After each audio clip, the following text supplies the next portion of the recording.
Hey, so I'm gonna do this video on doing a Graphghan in the back. That's when you finish your Graphghan and you're trying to weave it in and finish up, make sure there's no wrinkles, and block it. So basically I'm blocking it. You want your Graphghan to be a mirror image of the front.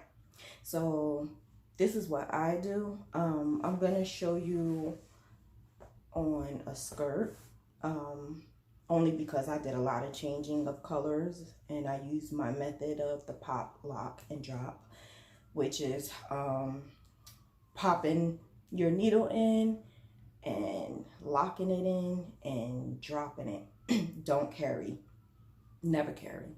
So this is what I'm gonna do. This is what I'm doing for this, and I'm gonna show you a piece of a Graphghan down.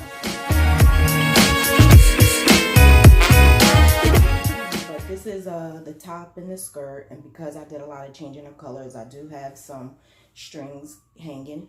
So I leave the strings hanging. I leave like maybe 3 inches or 4 inches on there, and I leave it so that I can iron it, steam it.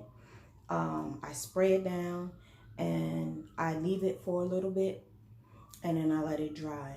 It's best that we do it that way so that the strings are locked in, and when you iron, it flattens out a little bit. So when it flattens out, it's flattening out inside when you weaved in.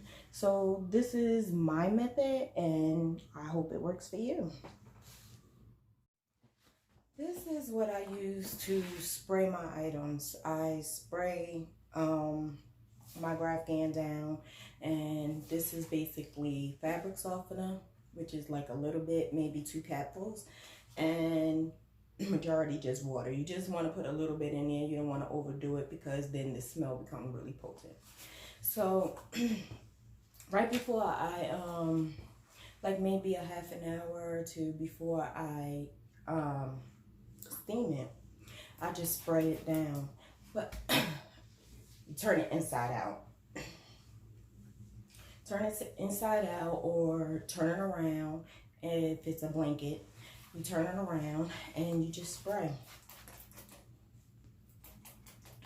You just want to make sure you have enough on there so that it could get into each stitch. Make sure it gets into each stitch. Leave it for like 5 minutes. Come back, and then we're gonna start steaming. So after you sprayed both sides, you want to take your steamer or iron and just go across lightly. You don't want it too hot, but just enough to like lay flat. And when you're steaming it, you're steaming it in the direction of your stitches.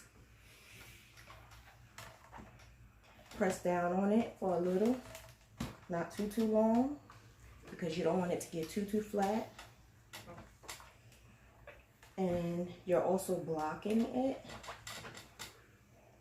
So make sure you are stretching it as you go.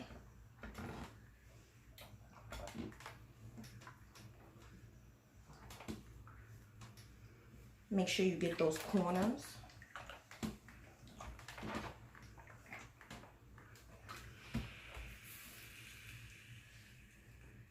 Let it sit for a little bit after you finish.